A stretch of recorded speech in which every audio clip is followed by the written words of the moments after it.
Shalom, peuple de Dieu, ces paroles inspirées. Aujourd'hui, nous abordons un sujet intitulé « L'Éternel Dieu agit encore, quel que soit le plan du diable ».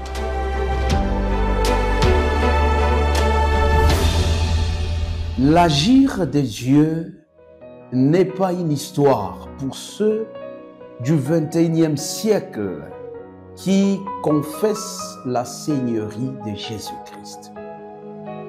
Comment est-ce que Dieu agit dans la vie du chrétien? Lisons la Bible pour en savoir plus.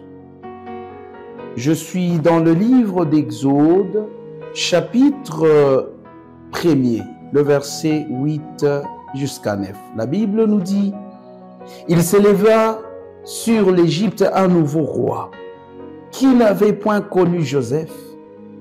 Il dit à son peuple: voilà les enfants d'Israël qui forment un peuple plus nombreux et plus puissant que nous. Le verset 10 m'est béni en disant: allons, montrons-nous habiles à son égard, empêchons qu'il ne s'accroisse et qu'il ne survienne une guerre, il ne se joigne à nos ennemis pour nous combattre et sortir ensuite du pays.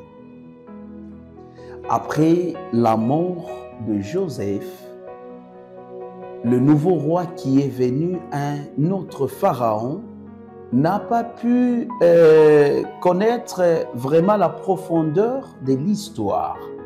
Alors, il s'est mis dans le conseil avec tous les anciens et tout le conseiller qui l'entourait, par constat de voir comment le peuple d'Israël devenait de plus en plus nombreux et puissant. La peur est survenue pour dire: demain, ces gens pourront se rebeller contre nous et nous quitter. Alors, nous devons le traiter avec dureté. Nous devons le mettre sous le joug de l'esclavage. Ça a été fait. Mais est-ce que cela a abouti à leur objectif? Je ne crois pas. Ils ont érigé des lois.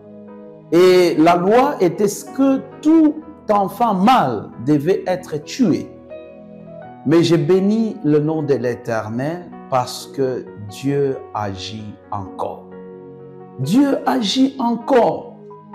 Malgré tout ce qu'ils ont établi et préétabli comme loi, Moïse est né, Moïse a survécu, Moïse a été utilisé puissamment pour la sortie des enfants d'Israël en Égypte.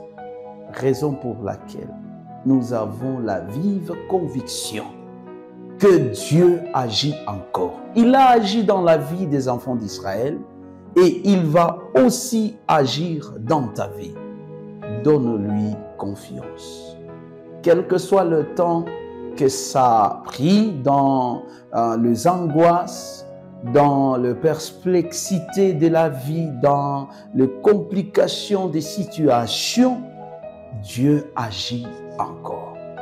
Accepte et crois seulement qu'il va agir dans ta vie, il agira certainement. Pouvez-vous prier ensemble avec moi pour demander la grâce et la faveur de Dieu dans notre vie? Prions. Seigneur notre Dieu, tu as agi dans la vie des enfants d'Israël parce que tu les as aimés.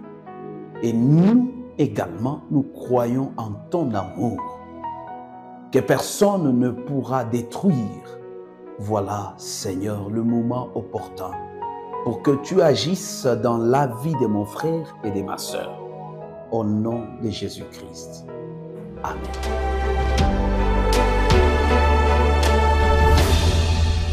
Aimés de Dieu, avez-vous aimé ce message, voulais-je dire? Si tel est le cas, je vous demande de faire un petit exercice, likez la vidéo, partagez-la avec les autres Et surtout, veuillez vous abonner à notre chaîne Advent Media sur YouTube. Merci beaucoup.